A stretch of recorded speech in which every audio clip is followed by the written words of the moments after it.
Bonjour à tous. Bien, tout d'abord, joyeuse Pâques. Pendant 50 jours maintenant, on va se souhaiter joyeuse Pâques jusqu'à la Pentecôte, parce que le Christ est mort, est descendu aux enfers, et maintenant il est ressuscité. Donc la période de carême a pris fin avec cette passion et puis cette résurrection de Jésus-Christ.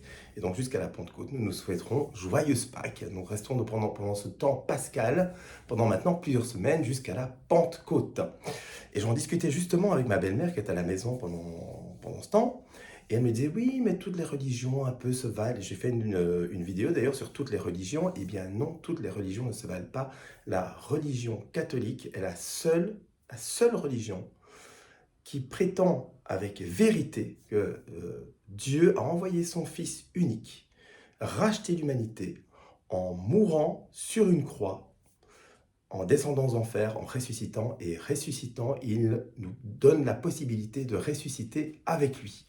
Donc voilà, ça c'est la première chose que je voulais vous dire aujourd'hui. Deuxième chose, eh bien, faisant carême, redécouvrant pendant le vendredi saint, eh bien, la croix et le chemin de croix, eh bien, je suis tombé par hasard sur les promesses du chemin de croix, de sorte que nous avons décidé dans notre groupe de prière de faire ce chemin de croix régulièrement, une fois toutes les 2 semaines, et personnellement, c'est quelque chose que j'ai envie de faire toutes les semaines, et je vais vous lire les promesses qui sont liées à tous ceux qui font le chemin de croix. Écoutez ça, je mets mes lunettes.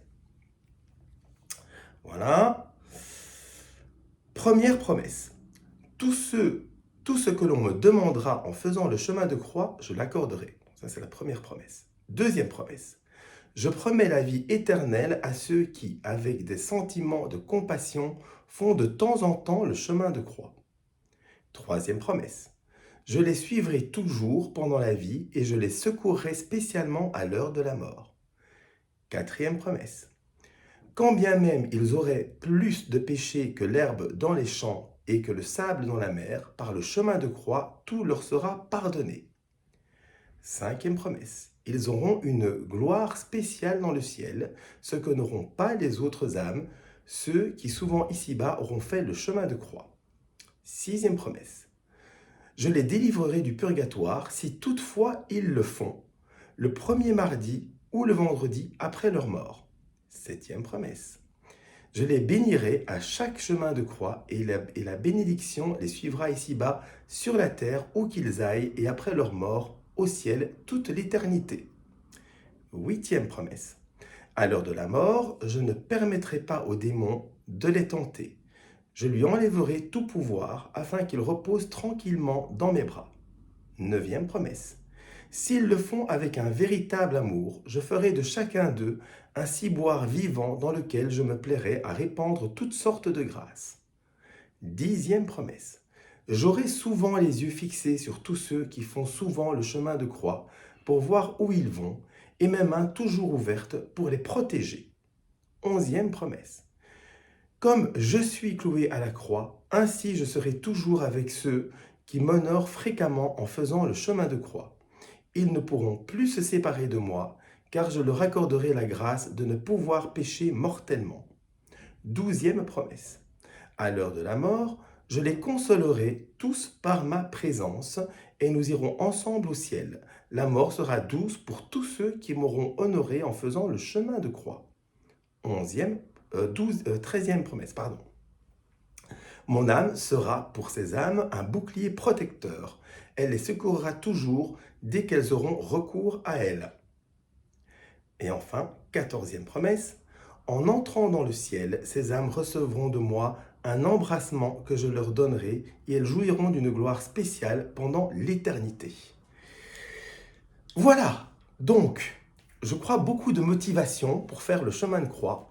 Non seulement ça fait plaisir au Seigneur Jésus-Christ, c'est un signe vraiment d'amour pour lui, de se remémorer ce qu'il a fait. Il nous a rachetés chèrement par la croix et en plus, il nous récompense et vous avez entendu toutes les récompenses que vous pouvez recevoir. Donc moi, en tous les cas, le vendredi, je vais essayer de faire mon chemin de croix. Alors, comment faire le chemin de croix?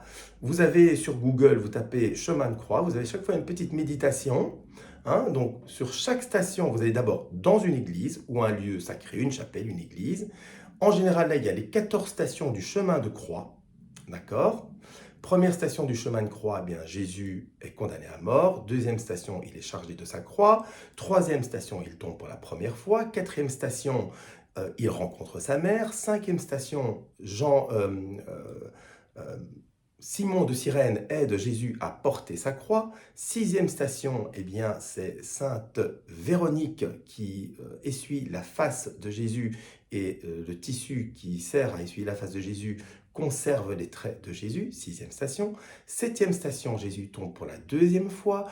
Huitième station, il rencontre les femmes de Jérusalem et leur dit mes femmes, pourquoi pleurez-vous? Vous devriez plutôt pleurer sur vous-même et vous devriez dire montagne, tombez sur nous, car si on traite ainsi le bois vert, qu'adviendra-t-il du bois sec? Ça veut dire nous. Huitième station.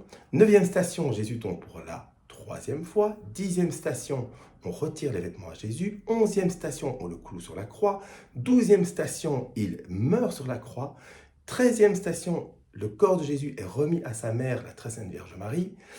Et quatorzième station, Jésus est mis au tombeau. Voilà. 14 stations que vous pouvez méditer. Vous pouvez le faire. Donc, vous allez à l'église, vous vous mettez à genoux, vous dites première station, par exemple, Jésus est condamné à mort. Vous dites ensuite, nous t'adorons Seigneur Jésus et nous te bénissons parce que tu as racheté le monde par ta sainte croix. Vous faites une petite méditation, vous faites un Notre Père, un Je vous salue Marie, un Gloire au Père, et puis vous passez à la deuxième station, et ainsi de suite jusqu'à la 14e. Voilà, donc ça c'est ce que je vais faire tous les vendredis, et je vous invite aussi à le faire, et vous allez voir, eh bien, l'expérience de la foi, si vous le faites avec amour, Jésus donc vous récompensera. Enfin, parce que j'ai déjà parlé pas mal, je voulais faire une vidéo assez courte, mais finalement, vous voyez, je parle trop, et donc maintenant, autre sujet, troisième sujet déjà, eh bien, nous allons continuer notre chapelet. Alors voilà, c'était le chapelet, les mystères joyeux. Nous arrivons au 5e mystère joyeux, donc la fin, la dernière dizaine des mystères joyeux. 5e mystère joyeux, le recouvrement de Jésus au temple. Donc je rappelle l'histoire, c'est justement Pâques. Jésus, Marie, Joseph et toute leur famille, amis, montent à Jérusalem, de Nazareth à Jérusalem, pour célébrer la Pâque. Jésus est là-bas, et puis ils vont perdre Jésus pendant 3 jours. Je vais expliquer ça pendant la dizaine, et puis ils vont retrouver Jésus. Donc, d'abord, chapelet, nous embrassons la croix, signe d'amour pour Jésus. Gloire à toi Seigneur Jésus, béni sois-tu, saint est ton nom Seigneur. 5e mystère joyeux, le recouvrement de Jésus au temple de Jérusalem. Le fruit du mystère, la recherche de Dieu en toutes choses. Ô Marie conçue sans péché, priez pour nous qui avons recours à vous. Vous faites le Notre Père, et pendant le Notre Père, vous vous rappelez cette histoire que je viens de résumer. Notre Père. Première dizaine, premier Je vous salue Marie. Là, j'imagine que c'est Pâques et que Marie, Joseph et Jésus se préparent à monter à Jérusalem. Je vous salue Marie. Deuxième, Je vous salue Marie. Je vois Jésus qui marche avec ses parents et avec un agneau sur les épaules et qui monte à Jérusalem, qui se sont mis en chemin. Donc, ils font leur petit pèlerinage de Pâques. Troisième, Je vous salue Marie. Je vois Jésus qui est arrivé à Jérusalem, dans le temple avec ses parents et qui célèbre Pâques avec ses parents. Quatrième, Je vous salue Marie. Je vois Marie et Joseph qui s'en retournent à Nazareth avec toute la famille, tous les amis, et qui constatent pendant le retour que Jésus n'est pas là. Cinquième, Je vous salue Marie. Je vois Joseph et Marie qui discutent avec d'autres personnes et qui se disent « Jésus est certainement resté à Jérusalem, il faut faire demi-tour. » Sixième, Je vous salue Marie. Eh bien, je vois Marie et Joseph qui sont revenus à Jérusalem et qui cherchent Jésus et qui se disent qu'il est certainement dans le temple. Je vais vous expliquer pourquoi. Septième, Je vous salue Marie. Ils vont donc au temple et là, ils trouvent Jésus assis en train d'expliquer aux docteurs de la loi et aux scribes toutes les Écritures, l'Ancien Testament, qui explique en fait ce que Jésus arrive et que Jésus est le Messie. Donc il est en train de leur expliquer ça. Et je vois que les scribes et les docteurs de la loi sont vraiment étonnés et charmés par l'intelligence de Jésus. Huitième jour, vous salue Marie, eh bien je vois la Sainte Vierge Marie qui dit à Jésus, mais est-ce que tu ne t'inquiètes pas, nous avons tellement été troublés, paniqués de t'avoir perdu, angoissés, voilà, je cherchais le mot, nous avons tellement été angoissés de t'avoir perdu, est-ce que cela ne te fait rien? Neuvième, je vous salue Marie, je vois la réponse de Jésus. Jésus qui leur dit, mais ne saviez-vous pas que ma place est dans la demeure de mon Père?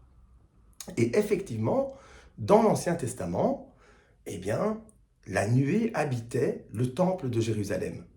Aussi, lorsque il y a la présentation de Jésus au temple et que Siméon s'adresse et prophétise à la Sainte Vierge Marie, il dit « Lumière des nations et gloire d'Israël, son peuple ». La nuée dans le temple de Jérusalem, c'était la gloire de Dieu qui était dans le temple. Et donc, Jésus rappelle en fait à ses parents qui connaissent tout l'Ancien Testament par cœur et les psaumes par cœur, que Jésus doit être normalement aussi dans le temple, vu que c'est la gloire du Seigneur. Donc c'était le 9e Je vous salue Marie. 10e Je vous salue Marie, eh bien je vois Jésus qui se soumet à l'autorité de ses parents. Et donc vous voyez ici que Jésus est extrêmement humble parce que malgré le fait qu'il soit Dieu, il se soumet à l'autorité humaine de ses parents. Donc il se rabaisse déjà petit, à 12 ans, il se rabaisse déjà. Et cette soumission va continuer jusqu'à la croix. Voilà. Gloire soit au Père, au Fils et au Saint-Esprit, comme il était au commencement, maintenant et toujours, dans les siècles des siècles. Amen. Et puis vous chantez le Salve Regina. Je ne vais pas vous le chanter ici. Hein. Allez regarder les paroles aussi sur Google. Mettez-le sur YouTube, ou sur podcast, ou peu importe. Vous allez écouter le Salve Regina. Sinon, ça va faire trop long si je vous le chante maintenant. Et puis, vous avez fini le chapelet des 5 mystères joyeux. Et vous avez fait exactement ça pendant ce temps pascal, ce carême. Voilà, donc félicitations pour tous ceux qui l'ont fait. Je vous invite à faire le chapelet régulièrement. Nous allons maintenant passer, à partir de la prochaine vidéo, aux mystères lumineux qui sont venus après.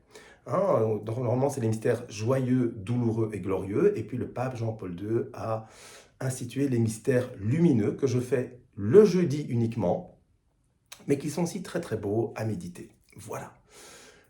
Encore une fois, joyeuse Pâques. Je félicite mon épouse qui a été baptisée, qui a reçu le sacrement du baptême pendant la nuit de Pâques, pendant la veillée pascale. Donc félicitations à toi, mon amour. Et puis voilà, vivez selon les sacrements, vivez selon la foi, l'espérance, la charité, toujours une bonne confession avant, l'Eucharistie.